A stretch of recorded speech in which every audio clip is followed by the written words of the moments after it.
Welcome to tiles news. आज हमारे साथ है नमन गुप्ता, जो कि फाउंडर है कोड एफर्ट के। आज हम जानेंगे कि जो नमन है उन्होंने कैसे कोड एफर्ट को स्थापित किया है, वो क्या करते हैं अपने स्टार्टअप में, एंड जानेंगे कि उनके पास स्टार्टअप एंटरप्रेन्योर्स के लिए क्या इंसाइट्स हैं।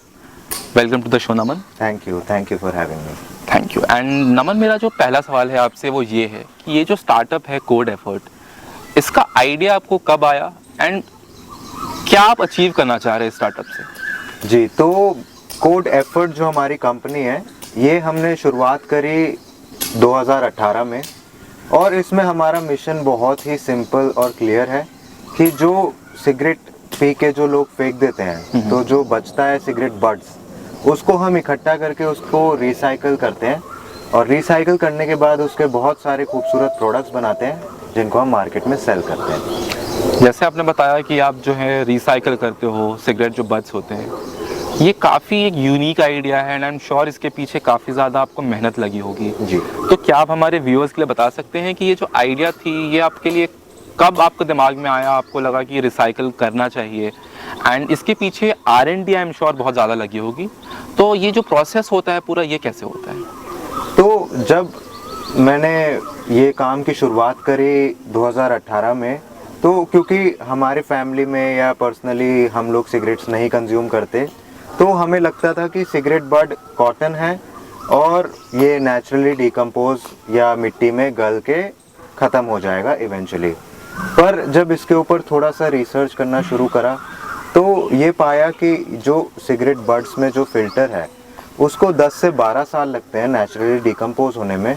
और क्योंकि हम सब जानते हैं कि सिगरेट एक हार्मफुल और एक हज़ार्डस या हेल्थ के लिए थोड़ा सा हानिकारक कंपोनेंट या कमोडिटी है, तो जो सिगरेट बड्स हैं वो भी काफ़ी सारे ऐसे केमिकल्स और एफ्लुएंट्स अपने अंदर अब्जॉर्ब कर लेता है, जो अगर पानी के कांटेक्ट में या ज़मीन के कांटेक्ट में आए तो उससे हमारा पानी और जो सॉइल है वो काफ़ी ज़्यादा डैमेज और नुकसानदायक हो जाती है।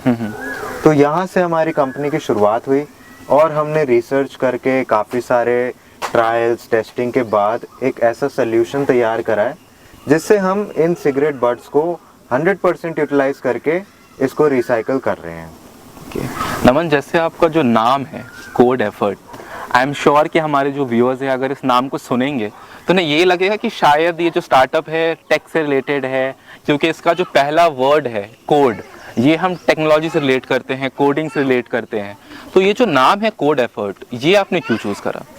तो हमारे कंपनी के नाम के पीछे जो स्टोरी या जो आइडियोलॉजी रही है कि हम एक रिसाइकलिंग टेक्नोलॉजी या एक क्लाइमेट टेक इंडस्ट्री में काम कर रहे हैं, और जो कोड का फुल फॉर्म है that is to conserve our depleting environment. Okay, basically हम जो कंपनी हमारी कोड एफर्ट है, उसमें हम एक मिलजुल कर एक एफर्ट और अपनी तरफ से कोशिश कर रहे हैं, अपना प्रयास कर रहे हैं कि हमारा जो पर्यावरण जो ख़राब हो रहा है उसको हम कैसे बचा सकते हैं। और इसमें अभी करंटली हम फोकस कर रहे हैं कि सिगरेट बड्स को रिसाइकल करके, क्योंकि इसका और कोई सल्यूशन या और कोई अप्रोप्रिएट डिस्पोजल मैकेनिज्म या रिसाइकलिंग टेक्नोलॉजी इंडिया में अवेलेबल नहीं है। तो इसको हम अच्छे लेवल पे प्रमोट करके और इसको एक ऑप्टिमाइज करके इसके प्रॉपर एक होलिस्टिक सल्यूशन प्रोवाइड करना चाहते हैं, जिससे कि हमारा पर्यावरण भी बच सके, जो लोग हमारे साथ जुड़ के काम कर रहे हैं उन्हें भी एम्प्लॉयमेंट मिल सके और रोज़गार मिल सके, और एक सस्टेनेबल प्रोडक्ट्स और रिसाइकल प्रोडक्ट्स का नया डोमेन और नई इंडस्ट्री तैयार हो सके। नमन, जैसे आपने बताया कि आपने ये जो स्टार्टअप है कोड एफर्ट, ये आपने 2018 में स्टार्ट करा है।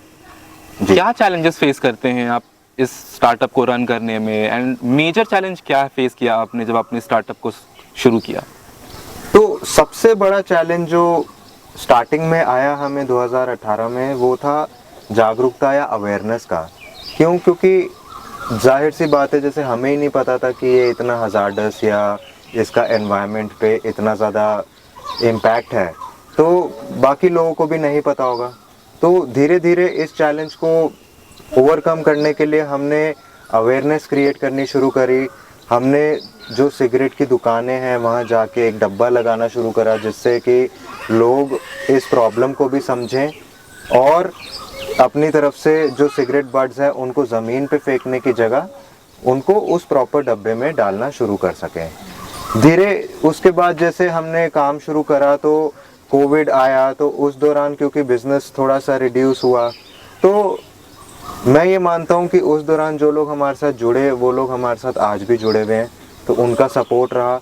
करंटली आज की डेट में जो हम अपने बिज़नेस में चैलेंज फेस कर रहे हैं वो है कि हम हमारे जो फाइनल प्रोडक्ट्स हैं उनको कैसे ज़्यादा से ज़्यादा मार्केट में प्रमोट कर सकें और ज़्यादा से ज़्यादा लोगों को इन प्रोडक्ट्स को प्रोवाइड करके हमारे बिज़नेस को स्केल अप कर सकें। तो ये सब चैलेंजेस हैं। और चैलेंजेस की बात करें तो हर एक बिज़नेस में चाहे कोई भी बिज़नेस हो, चाहे वो रिसाइकलिंग को हो या सॉफ्टवेयर हो, टेक्नोलॉजी हो, सर्विस हो, चैलेंजेस तो हमेशा ही आते हैं, पर आप उनको कैसे ओवरकम करके उनको एक अपना एज अ चैलेंज को एक अपॉर्चुनिटी की तरह कैसे आप उसको देखें, वो एक अच्छे एंटरप्रेन्योर की पहचान होती है। बहुत खूब कहा आपने। एंड आपने बात करी चैलेंजेस की एंड उनको ओवरकम करने की। एक स्टार्टअप के लिए एक बहुत बड़ा जो चैलेंज होता है वो फंडिंग होता है। एक स्टार्टअप के पास अगर फंडिंग नहीं है तो it is just an idea. उस आइडिया को एग्जीक्यूट करने के लिए फंड्स लगते हैं एंड ये एक बहुत बड़ा चैलेंज होता है जब आपके पास आइडिया होता है एंड उसको आप एग्जीक्यूट करके एक स्टार्टअप बनाना चाहते हैं। तो ये जो फंडिंग की प्रॉब्लम थी ये आपने कैसे सॉल्व करी? जी, तो फंडिंग अपने में एक अलग मतलब सेट ऑफ चैलेंज आपके सामने लाता है, क्योंकि जब आपके पास एक आइडिया होता है और आपको लगता है कि ये आइडिया एक्चुअल में मार्केट में प्रॉब्लम सॉल्व कर सकता है, तो उसको इम्प्लीमेंट करने के लिए आपको रिसोर्सेज और फंड्स की ज़रूरत होती है। तो हमें भी जैसे हमने मार्केट में जब ये बिज़नेस को इम्प्लीमेंट करना शुरू करा तो हमने कोशिश करी कि जो भी हमारे पास जो अपने बिज़नेस में इम्प्लीमेंट करने के लिए जो भी हमें खर्चे लगते हैं वो जिससे कम से कम पैसे में हम ज़्यादा से ज़्यादा इम्पैक्ट कैसे क्रिएट कर सकें, तो हमने खुद जा के अपने बिज़नेस को प्रमोट करा है। क्योंकि उस दौरान जैसे जो एक एंटरप्रेन्योर है उसको जो आइडिया होता है वो उससे बेहतर उस दौरान स्टार्टिंग इनिशियल फेज में कोई और उसको समझा नहीं सकता है। अगर वो सेल्स टीम्स भी रखता है या ऑपरेशंस टीम्स भी रखता है तो उनको भी ट्रेन करने के लिए उसको पैसा और टाइम की ज़रूरत होती है। तो उससे अच्छा ऑप्शन ये रहता है कि हम अपने आप ही खुद जाके एज अ मार्केटिंग एजेंट या as a business operations head आप जाके काम को और ग्राउंड लेवल पे अपने फीडबैक कस्टमर से डायरेक्टली लीजिए, जिससे आपका खर्चा भी बचता है और आपको बिजनेस इनसाइट्स जो एक्चुअल में पब्लिक जिनके साथ आपको काम करना है या जो आपके प्रमोटर्स या आपके जो क्लाइंट्स हैं उसमें आपको हेल्प होती है अपने बिजनेस को प्रमोट करने में। गवर्नमेंट का जो रोल है इसमें, गवर्नमेंट एक बहुत बड़ा रोल प्ले करती है, क्योंकि गवर्नमेंट अगर हमारे जैसे क्लाइमेट टेक या वेस्ट मैनेजमेंट रिसाइकलिंग इंडस्ट्री में अगर थोड़ा सा ज़्यादा फोकस करके हमें थोड़ा सा रिलैक्सेशंस या सब्सिडीज या इंसेंटिव्स दें रेगुलर बेसिस पे, तो हमें हमारे बिजनेस पे फोकस करना ज़्यादा इजी हो जाता है। जो हमारा आइडिया है उसको इम्प्लीमेंट करने में ज़्यादा हम फोकस कर पाते हैं।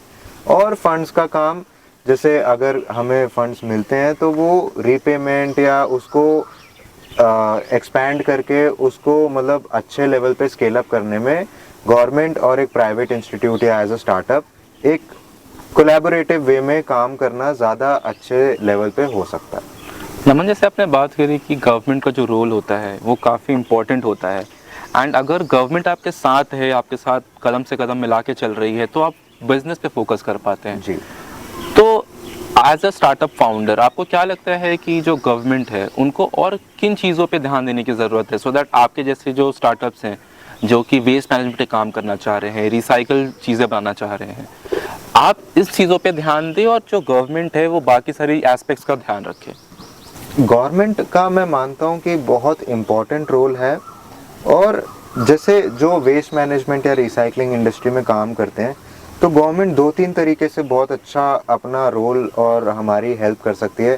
पहला है कि अगर प्रोक्योरमेंट की बात करें तो जो वेस्ट है, अगर मार्केट में डब्बे या बिन्स लगे हुए हैं ऑलरेडी, तो आधे से आधी प्रॉब्लम तो वहीं सॉल्व हो जाती है, क्योंकि हमें उस चीज़ पे फोकस नहीं करना पड़ता है। हमें मटेरियल का एक सोर्स मिल जाता है जहाँ से हम वो वेस्ट को इकट्ठा करके उसको रिसाइकिल कर सकते हैं। यानी अगर वेस्ट पहले से सेग्रीगेटेड हो, जी। आपको सेग्रीगेट करके मिले, तो आपके लिए रिसाइकिल करने की जो मेहनत है वो बस आप रिसाइकलिंग प्रोसेस पे फोकस कर सकते हैं। जी। दूसरा चीज़ है जैसे सस्टेनेबल प्रोडक्ट्स या अपसाइकल प्रोडक्ट्स का जो मार्केट है वो इंडिया में अभी ग्रोइंग मार्केट है। तो गवर्नमेंट अपने में जो इंटरनल यूज़ के लिए जो प्रोडक्ट्स यूज़ करती है या सर्विसेज यूज़ करती है, वो अगर सस्टेनेबल सर्विसेज या रिसाइकल प्रोडक्ट्स यूज़ करे तो उससे भी एज अ स्मॉल बिजनेस या एज अ सोशल एंटरप्रेन्योर या as a sustainable manufacturing business आपको उसमें भी हेल्प होती है, क्योंकि जो आप प्रोडक्ट्स बना रहे हैं वो अगर गवर्नमेंट आपका उस चीज़ में बायर है तो आप लार्ज स्केल पे वो चीज़ प्रोड्यूस कर सकते हैं और आप मार्केट में कॉम्पिटिटिव रेट्स पे भी अपने फाइनल प्रोडक्ट्स को मार्केट में प्रमोट करने का काम शुरू कर सकते हैं। नमन, आपने बात करी गवर्नमेंट के रोल की। आपने बोला कि आप एक स्मॉल इंडस्ट्री हैं, ये जो इंडस्ट्री है बड़ी नहीं है। गवर्नमेंट के तो काफ़ी सारे इनिशिएटिव्स हैं, प्लेटफॉर्म्स हैं, जेम है, ONDC है, एंड स्मॉल इंडस्ट्रीज़ के लिए काफ़ी सारे इंसेंटिव्स भी होते हैं। तो क्या आपने कभी ट्राई करा है कि ये इंसेंटिव्स का आप फ़ायदा उठा पाएँ या इन पोर्टल्स पे आप रजिस्टर कर पाएँ? अगर आपने कोशिश करी है तो have you been successful, and अगर नहीं हुई है तो what can be done better कि आप जैसे जो स्टार्टअप फाउंडर्स हैं इन चीज़ों का लाभ उठा पाएँ? तो हाँ, गवर्नमेंट अपनी तरफ से काफ़ी सारे इनिशिएटिव्स रन करती है और इम्प्लीमेंट करती है पॉलिसीज़, पर एग्जीक्यूशन पे भी बात आ जाती है। और जो ड्यूरेशन है, कितना टाइम लगता है पॉलिसी में, जो अगर जैसे कोई स्टार्टअप है हम जैसा, वो अगर अप्लाई कर रहा है तो अप्लाई करने के बाद वो इंसेंटिव को रिसीव करने में जो टाइम लगता है वो टाइम कुछ केसेस में इतना ज़्यादा है कि उसमें एज अ स्टार्टअप हम लोग उतना टाइम मतलब डिवोट नहीं कर सकते हैं उस चीज़ पे, या टाइम वेट नहीं कर सकते हैं, क्योंकि उस दौरान अगर हम वेट ही करेंगे उस फंड के चक्कर में तो काम कौन करेगा, क्योंकि हमारे पास उतना बैंडविड्थ नहीं है या उतना टीम साइज नहीं होता है कि अगर हम इसी चीज़ पे फोकस करें तो हम वेट कर सकते हैं 6-7 महीना, ऐसा नहीं है। नमन, जैसे आपने बात करी कि जो चैलेंजेस आते हैं आपको गवर्नमेंट के एंड से कि प्रोसेस स्ट्रीमलाइंड नहीं है, मुझे बताइए कि एज अ इंडस्ट्री, ये जो रिसाइकलिंग इंडस्ट्री है, इसमें क्या स्कोप है स्टार्टअप्स के लिए? Is it a booming sector? इसमें आगे अपॉर्चुनिटीज़ बहुत सारी होने वाली हैं, या this is a sector which is still trying to mark its feet, still establish करने की कोशिश कर रहा है? एंड ये इंडस्ट्री में जो अदर प्लेयर्स हैं जो रिसाइकिल करते हैं, क्या आपकी उनसे बात होती है? उनके क्या कंसर्न्स हैं? तो रिसाइकलिंग इंडस्ट्री में आज की डेट में गिने चुने स्टार्टअप्स हैं जो कोई प्लास्टिक वेस्ट पे कर रहा है, कोई ई वेस्ट पे कर रहा है, हम सिगरेट बट्स में कर रहे हैं। तो ऐसे लिमिटेड कंपनीज ही हैं और एक तरह से हम ही लोग हैं जो इस इंडस्ट्री को आगे बढ़ाने की कोशिश कर रहे हैं अपने लेवल पे। तो ये इंडस्ट्री ग्रोइंग इंडस्ट्री है और आगे चल के इसका स्कोप बढ़ेगा ही, कम नहीं होगा। पर मैं ये मानता हूँ कि अगर इसको अच्छे लेवल पे स्केल अप करना है एज एन इंडस्ट्री या एज अ रिसाइकलिंग सेक्टर, तो हमें थोड़ा सा ओपन माइंड के साथ काम करना ज़रूरी है। क्वेश्चन करने से और उसमें बहुत सारा डिबेट और वो सब डिस्कशंस की जगह इम्प्लीमेंटेशन पे अगर हम फोकस करें तो ज़्यादा तेज़ी से ये बिजनेस भी ग्रो करेगा, ये सेक्टर भी ग्रो करेगा और अलग अलग एंटरप्रेन्योर्स और अलग अलग न्यू अपकमिंग बिजनेसेस का भी स्कोप खुलेगा। रमन, जैसे आपने बात करी कि ये जो स्कोप्स हैं आगे चल के अगर सही आपको हेल्प मिलती है तो ये सेक्टर भी ग्रो करेगा, इसमें जो स्टार्टअप्स हैं वो भी ग्रो करेंगे।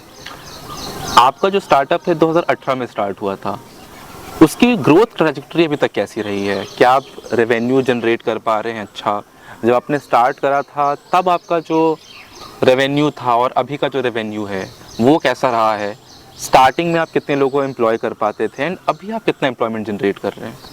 जी, तो हमारे बिजनेस मॉडल की अगर बात करें तो 2018 से लेके 2023 में, जैसे प्रोक्योरमेंट की अगर बात करें जहाँ से हमारे बिजनेस की शुरुआत होती है, तो स्टार्टिंग में हम 10 से 20 ग्राम डेली कलेक्ट करते थे।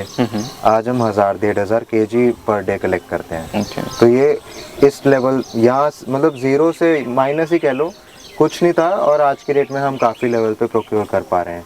स्टार्टिंग में टीम साइज की बात करें तो मैं और मेरे भाई थे जो हर जगह मार्केट में प्रमोट करने जाते थे अपने बिजनेस को, और अलग अलग आइडियाज़ पे काम करते थे, नए प्रोडक्ट R&D करते थे। आज की डेट में अगर 2-5 साल में हम लोग ऑलमोस्ट 100 से ज़्यादा लेडीज़ को रोज़गार दे रहे हैं, अलग अलग प्रोडक्ट्स बनाने में वो हमारी मदद करती हैं और उससे उनका रोज़गार होता है। उसके अलावा 2000-2500 से ज़्यादा रैक पिकर्स हैं जो हमें सिगरेट बड्स इकट्ठा करने में और इससे एक एडिशनल इनकम जनरेट करने में, अपना पेट पालने में योगदान भी दे रहे हैं और अपना लाइवलीहुड, उनकी लाइफ में पर्सनल ग्रोथ भी हुई है।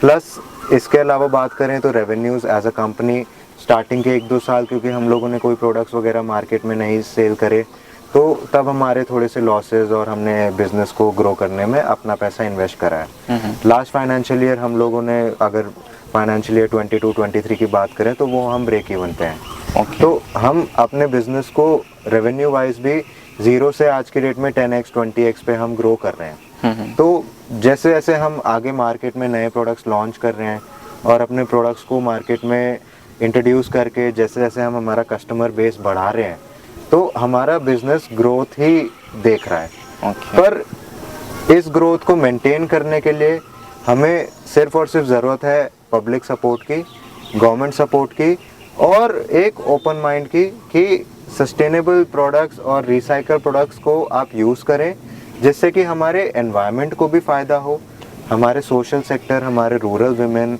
और जितने भी जो बिलो पॉवर्टी लाइन पीपल हैं उन्हें भी लाइवलीहुड का अपॉर्चुनिटी और काम मिले, और जो हमारे जो रिसाइकल सेक्टर के प्रोडक्ट्स हैं वो अगर ज़्यादा लेवल पे यूज़ हों तो हम हमारी जो डिपेंडेंसी है प्लास्टिक पे या कन्वेंशनल प्रोडक्ट्स पे वो भी धीरे धीरे कम हो।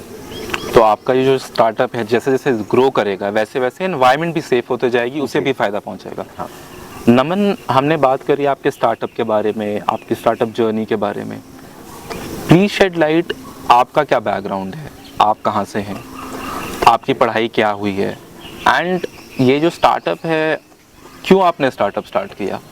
एक आपका जो एजुकेशनल बैकग्राउंड है, why don't you go for a conventional job? आपको ऐसा क्या एंटाइसिंग लगा कि मुझे एक स्टार्टअप खड़ा करना है? तो बैकग्राउंड वाइज मैं 94 बॉर्न हूँ, अभी 28-29 साल का हूँ मैं। स्कूलिंग मैंने विश्व भारती से करी, 2012 में पास आउट करा मैं कॉमर्स स्ट्रीम से। तो उसके बाद मैंने, जैसे नॉर्मल जर्नी रहती है हर एक की, तो मैंने बीकॉम करी दिल्ली यूनिवर्सिटी से, उस दौरान CA IPCC लेवल तक क्लियर करा। फिर जब ये कंपनी की शुरुआत करी 2018 में, तो जैसे सबके पास ऑप्शंस होते हैं कि या तो आप एक जॉब के लिए जा सकते हैं या हायर स्टडीज़ कर सकते हैं, MCOM MBA या कोई और कोर्स आप कर सकते हैं, या फिर आप अपना एक बिज़नेस शुरू कर सकते हैं। तो हमेशा से मेरा, क्योंकि कॉमर्स बैकग्राउंड रहा है, तो मेरे को हमेशा से बिज़नेस के टूवर्ड्स इंक्लिनेशन रही है, और दिल से मेरे को हमेशा से एनवायरनमेंट या नेचर फ्रेंडली ऑप्शंस और क्राफ्ट आर्ट्स, इन सब में हमेशा से काफ़ी रुचि रही है। तो मैंने जब 2018 में काम शुरू करा, तो हमेशा से मेरे दिमाग में यही था कि मैं कोशिश करूं कि एक ऐसा बिज़नेस शुरू करूं जिससे हमारे पर्यावरण को भी फ़ायदा हो, हमारे जो लोग हमारे साथ जुड़े उन्हें भी कुछ बेनिफिट हो, और हम एक सस्टेनेबल या एक सोशल एंटरप्राइज तैयार करके एक अच्छे लेवल पे एक बिज़नेस को प्रमोट कर सकें। ओके अमन, ये जो स्टार्टअप आपने खड़ा किया है, आई एम श्योर आपकी जो 5 साल की जर्नी है ये इजी नहीं हो गया आपके लिए। ऐसा काफ़ी बार ऐसे मोमेंट्स आए होंगे जब आपको लगा होगा कि ये स्टार्टअप शायद अब सर्वाइव ना करे, शायद आपको लगा होगा कि अब this is the breaking point, अब इसके बियॉन्ड कुछ कर पाना, इसको रिवाइव कर पाना it's simply out of your hands. ऐसे क्या मोमेंट्स आपके स्टार्टअप के साथ भी आए, एंड जब आपको ऐसा सिचुएशन फेस करना पड़ा तो आपने इसको ओवरकम कैसे किया? तो ऐसे चैलेंजेस बहुत बार आते हैं जब आप सेल्फ डाउट करते हैं कि ये बिज़नेस चलेगा या सरवाइव करेगा या नहीं करेगा। आई एम श्योर हर एक के साथ होता होगा एज एन एंटरप्रेन्योर, पर जो एक्चुअल में जो सर्वाइवल और जो बिज़नेस को कंटिन्यू करने का जो एक मोटिवेशन होता है, वो होता है आपका इनर फेथ, खुद पे भरोसा, कि आज अगर कोई सिचुएशन सही नहीं चल रही है तो ये भी एक टेम्परेरी फेज़ है, हम इसको अगर अच्छे लेवल पे काम करें और इसके ऊपर थोड़ी सी और मेहनत करके कोशिश करें कि ये प्रॉब्लम को सॉल्व करें, तो लकीली या कुछ भी कहिए आप, कोई ना कोई ज़रिया एज अ ह्यूमन आप निकाल ही लेते हैं। तो एक बिज़नेस में जब भी अगर फेलियर या कोई चैलेंज आपको ऐसा लग रहा है जिससे कि आपको लग रहा है कि ये बिज़नेस सर्वाइव नहीं करेगा, तो आप खुद पे भरोसा करके उसके ऊपर थोड़ी सी और मेहनत करके कोशिश करिए कि कैसे उस प्रॉब्लम को आप सॉल्व कर सकते हैं, जिससे कि आपका बिज़नेस भी चलता रहे और वो प्रॉब्लम का सल्यूशन भी आप निकाल लें। आपने काफ़ी एक अच्छा सोल्यूशन निकाला है सिगरेट वेस्ट का। तो आपने जो सोल्यूशन डिराइव करा है, क्या प्रोडक्ट्स बनाते हैं आप, एंड आगे का विजन क्या है स्टार्टअप का? तो प्रोडक्ट रेंजेस में जब हमने शुरुआत करी तो हमने शुरू करा कुशन्स और की चेन से, वो हम आज भी बना रहे हैं फाइबर को यूज़ करके। इसके अलावा जैसे हमारे पास 3 कंपोनेंट्स आते हैं, टोबैको, पेपर और फिल्टर। तो टोबैको को यूज़ करके हम एक कंपोस्ट पाउडर बनाते हैं जिसको हम आसपास के नर्सरीज और गार्डन्स में सेल करते हैं। पेपर से हम 2 प्रोडक्ट वर्टिकल्स बनाते हैं, एक है स्टेशनरी आइटम जिसमें हम डायरीज, कैरी बैग, लिफाफे और बहुत सारे पेपर बेस्ड प्रोडक्ट्स बनाते हैं, और दूसरा पेपर प्रोडक्ट है हमारा मॉस्किटो रेपेलेंट, जो हमारे मॉस्किटोज़ को रिपेल करने के लिए काम आता है। तीसरा जो कंपोनेंट है हमारा फिल्टर, उसको यूज़ करके एज अ स्टफिंग हम उसको यूज़ करते हैं कुशन्स में, पिलोज, मैट्रेसेस, टॉयस और हैंडीक्राफ्ट्स में। उसके अलावा आज की डेट में हम वही फाइबर को यूज़ करके धागा बनाते हैं और कपड़ा बनाते हैं। रिसेंटली हमने कॉटन पेपर भी लॉन्च करा है और बोर्ड्स लॉन्च करे हैं जिसको हम यूज़ करके स्टेशनरी और कंस्ट्रक्शन मटेरियल की तरह यूज़ कर सकते हैं। मेरा जो आखिरी सवाल नमन आपसे है वो ये है कि एज अ स्टार्टअप फाउंडर, ये जो स्टार्टअप जर्नी रही है, एंटरप्रेन्योरियल जर्नी रही है, क्या लर्निंग्स हैं जो आप हमारे व्यूअर्स के साथ शेयर करना चाहेंगे कि अगर वो एक स्टार्टअप इकोसिस्टम खड़ा करना चाहते हैं तो इन चीज़ों को अगर वो दिमाग में रखते हैं, इन चीज़ों पे वर्क करते हैं, तो they can build a startup which is scalable and वो एक यूनिक प्रॉब्लम को सॉल्व करे और एक ऐसे आइडिया पे काम करे जो कि सस्टेनेबल हो। तो 2 लर्निंग्स मैं कहना चाहूँगा इसमें जो मैंने सीखी हैं। पहला तो कंसिस्टेंसी, जो भी आइडिया आपका है, चाहे वो एग्जिस्टिंग मार्केट में है या आप नया मार्केट या कोई नया सोल्यूशन दे रहे हैं, तो उसमें आपको कंसिस्टेंसी, रोज़ आपको उसके ऊपर एफर्ट्स और मेहनत करते रहना पड़ेगा। ये एक स्प्रिंट या एक वन टाइम चीज़ नहीं है, ये एक मैराथन है, आपको रेगुलर बेसिस पे इस पे काम करते रहना पड़ेगा। दूसरी लर्निंग है टीम बिल्डिंग। क्योंकि आप हर एक चीज़ खुद नहीं कर सकते। आपके पास आइडिया है, वेल एंड गुड, पर उसको एग्जीक्यूट करने के लिए आपको एबल टीम की ज़रूरत है, क्योंकि एक टीम ही आपको बिजनेस को लॉन्ग रन में लेके जाने में मदद कर पाएगी। तो यही 2 लर्निंग्स हैं मेरी, एक तो कंसिस्टेंसी और दूसरा टीम वर्क, जो आपके बिजनेस को आगे लेवल पे अच्छे स्केल अप करने में मदद करेगी। Thanks Naman, and I wish you all the best. Thanks for coming on Times News and हमारे व्यूअर्स के साथ अपनी स्टार्टअप जर्नी शेयर करने के लिए, and wish you all the best. Thank you so much.